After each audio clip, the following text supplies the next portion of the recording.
नोंथांमोननि contractor association table टक खालामबाय दिनै मा थांखि लागोन नोंथांमोना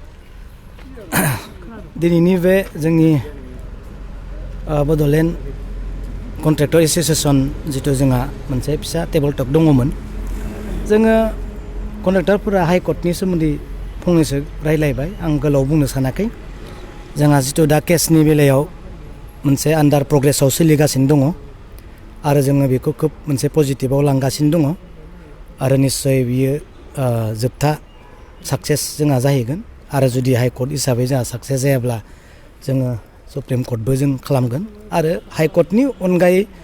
गोजौ रावबो जानो हाया जोंखौ न्याय बिजिरनायखौ निश्चय हाइकर्टआ जोंनि थाखाय होगोन जोंहा बे फोथायनाय दङ थांनाय 6 डिसेम्बराव मोनसे नटिफिकेसन ओंखारनायखौहाय गोरोन्थि जाबाय होननानै बुंदों नोंथाङा मा बुंदों बेखौथ' जों नुदों जा नटिफिकेसनखौहाय आसाम गभर्नमेन्टनिफ्राय होदोंमोन जे 3rd ग्रेड एन्ड 4th ग्रेडनि मोनसे जिथु नटिफिकेसन बेखौ आसामनि जिथु WBTNBCहाय बिहरदों बिनि डिटेल्सखौहाय जों नुदों आरो बे ओंखारनायनि उनाव जोङो बेयो गोरोन्थि जादों रं जादों होननायखौबो जोङो ससियेल मिडियायाव नुदों मानगोनां बिस्वजित दैमारि बिथाङाबो बेखौ क्लेरिफिकेसन होदों आरो जोंहा UPPLनिफ्राय सेक्रेटारि आरो सोरबा सानै सुबुङा सेक्रेटारियेटआवहाय क्लेरिफिकेसन होदों किन्तु आं बेखौसो सानो जे जाय नटिफिकेसन होदों गभर्नमेन्टनि जिथु जा साहु मुकेश साहु बिथाङा सासे IAS अफिसार खोब ब्रिलियान्ट 1996 बेट्सनि मोनसे IAS अफिसार बियो बिथाङा गोरोन्थि खालामनाया एसेबां सहस नङा मोनसे फाइलखौ सुहि खालामनो गोनांब्ला बिथाङा गोबां साननाय आरो नायनायजोंसो सुहि खालामो एसेबां इजियाव बिसोरनि गोरोन्थिया जाया बुंनायाव गोरोन्थि जानो हागौ नाथाय लिरनाय कलमाव IAS अफिसारफोरा माब्लाबाबो गोरोन्थि खालामनाय नङा जानोबो हागौ हयथ' जोंहा थांनाय 16टा डिपार्टमेन्टखौबो लानानै गोरोन्थि जादों होनना मानगोनां बिस्वजित दैमारिया बुंदों आरो नै दाखालिबो बेखौनो बुंदों जों नुदों दा निस्सय गोरोन्थि जादोंब्ला बुंनो हरबाय खोमा आं बेखौसो सानदों जे मोर बहुत डाঙर भुल হৈছে দুইবাर আপোনালোকে অলপ কৈ দিয়ক होननाबो हयथ' बुंदोंबो जानो हागौ दा जोंनि पलिटिशियानफोरा गोबां गियानि नालाय ब्रिलियान्ट पलिटिक्स जोंनि बर'नि मानसिफोरा माने ओरैबायदि गोरों बिनिखाय हयथ' प्रिन्सिपाल सेक्रेटारिया बुंबाय आंहा एसे भुल जादों आंखौ क्षमा खालाम नोंसोर अननानै एसे बुंनानै होदो होनना हयथ' बुंना हरबाय खोमा बिस्वजित दैमारि सारखौ बुंबाय खोमा बा जायफ्रा दिनैनि UPPLनि सानैसो नेताफोर दङ एसे बुंनो होनायखाय बुंबाय खोमा बेनिखायनो बुंदों गोरोन्थि जादों होननानै बेनिखायनो आं सानदों जोंनि बर'नि पलिटिशियानफोर गोबां माने गोजौआव थांबाय माने बुंनो थाङोब्ला जोंनि बे इन्डियानिख्रुइ सबनिसाय टेलेन्टेड ब्रिलियान्ट पलिटिक्स होनबोला जोंनि बर'खौ होननानै आं सानना लाबाय जों दा आरो गुबुनजों महा सासन खालामजानो इन्डियाखौनो सासन खालामनो हानाय पलिटिक्स दङ खोमा जोंनियाव बेनिखायनो जों क्लियारिफिकेसन होदों होनना आं सानदों दा बेखौ उनाव मिथिगोन बेसेबां हयथ' आरो बेसेबां सैथो हदाय हयथ' जय होननानै बुंदों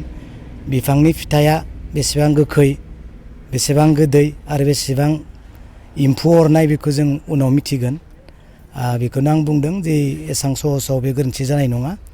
बिनि फिननायखौ जों उनाव नुगोन गभर्नमेन्ट अफिसियेल प्रग्रामाव गामसा बाहायनायनि खोथा नटिफिकेसन ओंखारदों नोंथाङा मा बुंगोन बेखौबो जों नुदों बे नटिफिकेसनाबो गोबां बर'खौ दुखु होदों जिथु गामसा होननाय लोगो लोगोनो आर'नाइनि खोथाखौ मुंख'जानो निश्चय लुबैदोंमोन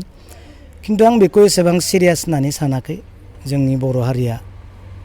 बे गामसाखौ गोदनायाव लानानै जेराव थाङो बेयावनो बाहायबानो जाबाय दिल्ली मुम्बाइ आमेरिका जेराव थाङो बेयाव बाहायनायखौनो आं लुबैदों बे गोमानानै थाङा बिनिख्रुइ बांसिन जोंनि बर'नि जिथु फाउन्डेसनफोर गोमालांदों जामलांनो हमदों बेफोरखौसो आं दिनै बुंनो सानगोन बे आर'नाइनि खोथाखौ आं एसेबां मेजर लायाखै बेखौ जोंनिफ्राय सेनानै लांनो हानाय नङा बाहायनोबो हागौ सोरबा गामसा हिसाबै गामसा जिथु दङ जोंहा बिहु गामसाखौ बांसिन मिथियो आर'नाइ लिरजानाया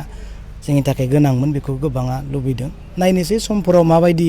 पजिटिभ आरो नेगेटिभ लाइन लायो बे गामसानि सोमोन्दै रायजोफ्रा नुगोन आं बेखौ दिनै बुंदों आरो जोबथारनायाव बर' जातीय संगठनफोरखौ माबाफोर बुंगोन नामा नोंथांमोना दिनै आङो जोंनि बर' जातीय संगठन होननानै बुङोब्ला जोंहा बर'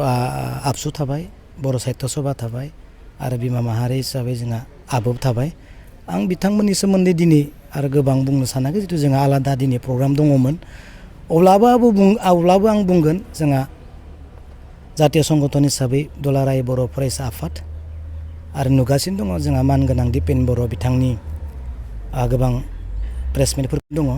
नायनि बेसेबां गोसोनि बोलोजों आरो बेसेबां साहसजों खुगा बेखेवदों बिनि फिन जाथायखौ जों उनाव नुगोन जों खावलायनो सानदों जेसेबां गोहो दङ बेसेबांनो आवगायलांबाय था जातिनि थाखाय खामानि मावलांबाय था नाथाय सोरनिबा थोननायाव नङा सोरनिबा थुनज्लायनायाव नङा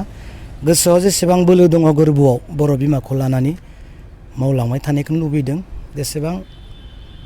अननाय आरो हेफाजाब नांगौ रायजोआ निस्सय सहाय खालामगोन आं दिनै बुंगोन आरो जोंहा बर' साहित्य सभा जोंनि बिफा महर आरो आबोब बिथांमोनखौबो खावलायदों